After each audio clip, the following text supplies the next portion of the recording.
അനുഗ്രഹിക്കപ്പെട്ട ഒരു പ്രഭാതയാമത്തെ കാണുവാൻ കർത്താവ് നമുക്ക് വീണ്ടും ഭാഗ്യം തന്നതിനായി ദൈവത്തെ സ്തുതിക്കുന്നു. ഇന്നത്തെ നമ്മുടെ ചിന്തയ്ക്കായി തിരുവചനത്തിൽ നിന്നും ഒരു വേദഭാഗം വായിക്കാം. യെരമ്യാ പ്രവചനം 42 അധ്യായം 6 വാക്യം. ഞങ്ങളുടെ ദൈവമായ യഹോവയുടെ വാക്ക് കേട്ട് അനുസരിച്ചിട്ട് ഞങ്ങൾക്ക് ഗുണമുണ്ടാകേണ്ടതിന് അവൻ പറയുന്നത് ഗുണമായാലും ദോഷമായാലും ഞങ്ങൾ അനുസരിക്കും എന്ന് ജനങ്ങൾ യെരമ്യാ പ്രവാചകനോട് പറഞ്ഞു. നല്ലൊരു വാക്യം കർത്താവ് ദാനമായി തന്നല്ലോ. പെന്തക്കോസ്റ്റ് മെസ്സഞ്ചർ ചാനലിൽ കൂടെ പ്രഭാത സന്ദേശം കേൾക്കുന്ന എല്ലാ ദൈവമക്കളെയും കർത്താവ് ധാരാളമായി അനുഗ്രഹിക്കുമാറാകട്ടെ. നോക്കൂ, ദൈവജനത്തിൻ്റെ മുൻപിൽ ഒരു തീരുമാനം. അവർക്ക് ഗുണം വരേണ്ടതിന് അവർ ഗുണമായാലും ദോഷമായാലും ദൈവം പറയുന്നത് അനുസരിക്കണം എന്നുള്ളൊരു വെളിപ്പാട്. നമ്മുടെ ജീവിതത്തിൽ എപ്പോഴും അനുഗ്രഹമല്ലാതെ ദോഷത്തെ നമുക്ക് അംഗീകരിക്കാൻ കഴിയില്ല. എന്നാൽ ഇവിടെ പറയുന്നത്, ദൈവം പറയുന്നത് ദോഷമാണെങ്കിലും ഗുണമാണെങ്കിലും ഞങ്ങൾ അംഗീകരിക്കും. അതിൻ്റെ അർത്ഥം ദൈവം ചിലപ്പോൾ നമ്മുടെ ദൃഷ്ടിയിൽ ദോഷമെന്ന് തോന്നുന്നത് പലതും ദൈവം പറയും. അങ്ങനെ അതാണ് ദൈവത്തിൻ്റെ ആത്മാവ് അവിടെ നമ്മെ ചൂണ്ടിക്കാണിക്കുന്നത്. ഇയ്യോബിൻ്റെ ജീവിതത്തിലേക്കൊന്ന് നോക്കിയാൽ, ഇയ്യോബ് ദൈവത്തിൽ നിന്ന് വരുന്ന ദോഷവും നന്മയും ദോഷവും എല്ലാം അംഗീകരിക്കുവാൻ സന്നദ്ധനായി താൻ അവിടെ പാർക്കുകയായിരുന്നു. എന്നാൽ തൻ്റെ ഭാര്യയ്ക്ക് എപ്പോഴും ഗുണത്തിന്മേൽ മാത്രം നോക്കുന്ന ഒരു നോട്ടം. അവൾ ധനികനായ ഒരുവൻ്റെ ഭാര്യയായിരുന്നു.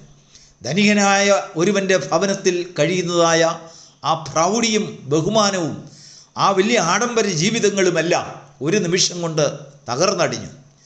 ദോഷം മാത്രം അവിടെ കൺമുമ്പിൽ വന്നപ്പോൾ ജീവിതത്തിൽ വലിയ തകർച്ച, ജീവിതത്തിൽ വലിയ വേദന, നിരാശ, പിന്മാറ്റങ്ങൾ അവിടെ ജീവിതത്തിൽ വരികയുണ്ടായി. ഈ ദൈവത്തെ പിടിച്ചുകൊണ്ട് നടന്നാൽ ദോഷമേ വരികയുള്ളൂ, ഗുണവും ചെയ്യും ദോഷവും ചെയ്യും, ഇത് രണ്ടും കൂടെ ചെയ്യുന്ന ദൈവമുണ്ടോ എന്ന് അവൾക്ക് തന്നെ സംശയം. ദൈവം ചെയ്യുന്ന ദോഷത്തെ ഏറ്റുകൊള്ളുവാനുള്ളതായ ഒരു മനഃപ്രാപ്തി അവളിൽ നഷ്ടപ്പെട്ടു. ഇയ്യോബാകട്ടെ ദർശനം പ്രാപിച്ചവൻ, വെളിപ്പാട് പ്രാപിച്ചവൻ, ദൈവത്തെക്കുറിച്ച് ദൈവം ആരെന്ന് തിരിച്ചറിഞ്ഞതായ മനുഷ്യൻ. അവൻ തൻ്റെ ഭാര്യയോട് ചോദിക്കുകയാണ്, അല്ലയോ ഭാര്യയെ, ദൈവത്തിൽ നിന്ന് നമ്മൾ എന്തെല്ലാം നന്മകൾ അനുഭവിച്ചിട്ടുണ്ട്? നീ എൻ്റെ ഭവനത്തിൽ വന്നതിന് ശേഷം നമ്മൾ ഏതെല്ലാം സൗകര്യങ്ങളാണ് ദൈവത്തിൽ നിന്ന് അനുഭവിച്ചത്? ദേശത്തിൻ്റെ നന്മകളെ അനുഭവിച്ചു. ആടുമാടുകളെ തന്നു, കുഞ്ഞുങ്ങളെ തന്നു, ദാസീദാസന്മാരെ തന്നു. ദേശത്ത് നല്ല പേര് നമുക്കുണ്ടായി. ഒരു ധനികമായ കുടുംബത്തെ അന്തരീക്ഷത്തിൽ നമ്മൾ പാർത്തത് നമ്മുടെ കഴിവുകൊണ്ടല്ല, ദൈവം തന്നതാ. അതുകൊണ്ടാണ് ഇയ്യോബ് പ്രാർത്ഥിച്ചത്, യഹോവ തന്നു, യഹോവ എടുത്തു എന്നുള്ളത്. നോക്കൂ, യഹോവ തന്നതെല്ലാം തിരികെ എടുത്തു കഴിഞ്ഞപ്പോൾ ഇയ്യോബിൻ്റെ കയ്യിൽ ഒന്നുമില്ലാതായി മാറി. അതിൻ്റെ അർത്ഥം അവനുണ്ടായിരുന്നതെല്ലാം ദൈവം കൊടുത്തതായിരുന്നു. ആ ദൈവം കൊടുത്തതിനെ ദൈവം തിരികെ എടുത്തെങ്കിലും അതിൻ്റെ 100 മടങ്ങായി ദൈവത്തിന് കൊടുക്കാൻ കഴിയുമില്ലെങ്കിൽ അവനെ വേറൊരു ബന്ധാവിൽ കൂടെ, വേറൊരു അനുഗ്രഹത്തിൽ കൂടെ നടത്തുവാൻ സർവശക്തിയുള്ള ഒരു ദൈവത്തെ അവൻ്റെ ദൃഷ്ടിയിൽ ദർശനമായി ഇയ്യോബ് കാണുകയുണ്ടായി. അതുകൊണ്ടാണ് തൻ്റെ ഭാര്യയോട് അവൻ ചോദിക്കുന്നത്, ദൈവത്തിൽ നിന്ന് നമുക്ക് അല്പം തിന്മയും കൂടെ അനുഭവിച്ചുകൂടെ? ദൈവത്തിന് മഹത്വം ഉണ്ടാകട്ടെ. ഇവിടെ ഇതാ ഇസ്രായേൽ ജനത്തിന് ഒരു വലിയ ഒരു നിശ്ചയം, നമുക്ക് എങ്ങനെയാണെങ്കിലും ഗുണം ദൈവത്തിൽ നിന്ന് വരണം. ഗുണമെന്ന് പറയുന്നത് മാത്രമല്ല, നമുക്ക് ഗുണം അവകാശമായി കിട്ടണം. നാം ഇസ്രായേൽ ജനത്തിൻ്റെ ചരിത്രം ഒന്ന് പഠിച്ചു നോക്കിയാൽ അവർ ഗുണത്തെ അല്ലാതെ ദോഷത്തെ ഒരിക്കലും അവർ അംഗീകരിച്ചിരുന്നില്ല. ദോഷം അവരുടെ ജീവിതത്തിൽ കാണുമ്പോൾ അവർ ബലഹീനപ്പെട്ടു പോയി. അവർക്ക് വിശക്കുമ്പോൾ അവർ എല്ലാ തിന്മകളും അല്ലെങ്കിൽ ദോഷമായിട്ടുള്ളതും ദൈവത്തിന് വിരോധമായി സംസാരിച്ചു. മരുഭൂമിയിൽ അവർ വിശന്നപ്പോൾ അവർ മിസ്രയീമിലെ ആഹാരത്തെയും ആ മത്തങ്ങയും ചീരയും മറ്റു വേണ്ട പല പല കാര്യങ്ങളും അവർ ആഗ്രഹിച്ചു, കൊതിച്ചു.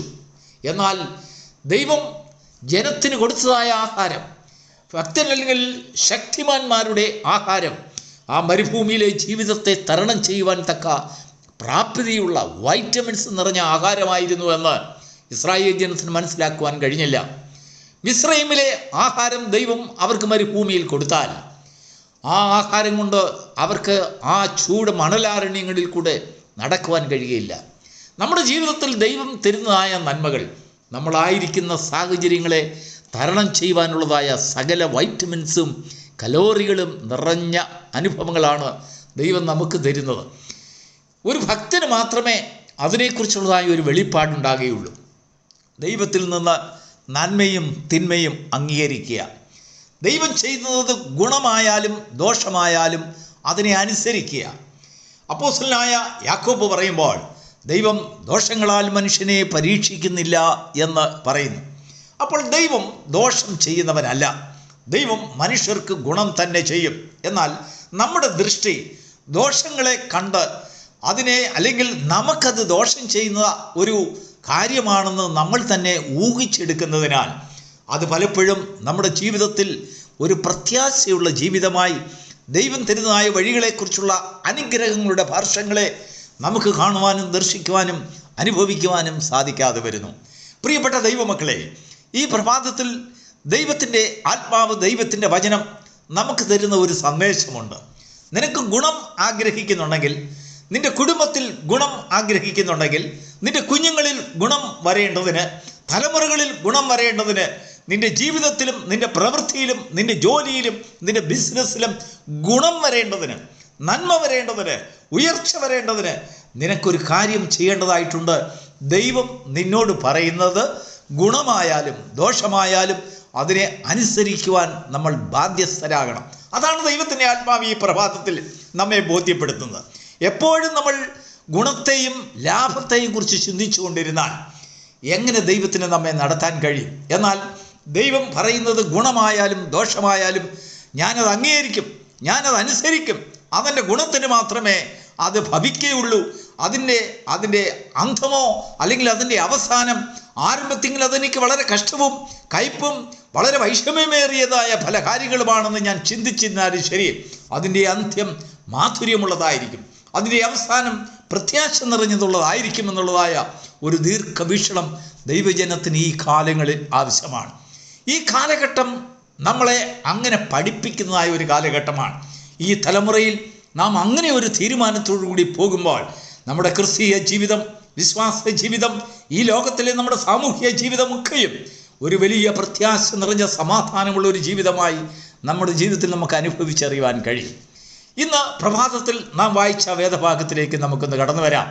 ദൈവത്തിൽ നിന്ന് ഞങ്ങൾക്ക് ഗുണം വരേണ്ടതിന്, ദൈവം ചെയ്യുന്നതായ കാര്യങ്ങളൊക്കെയും അത് ഗുണമായി ഭവിക്കേണ്ടതിന്, നന്മയ്ക്കായി കൂടി വ്യാപരിക്കേണ്ടതിന് ദൈവം ചെയ്യുന്നതായ പല കാര്യങ്ങളിന്മേലും ചോദ്യം ചെയ്യാതെ അതിനെ അനുസരിക്കുവാനുള്ളത് ഒരു സന്മനസ്സ്.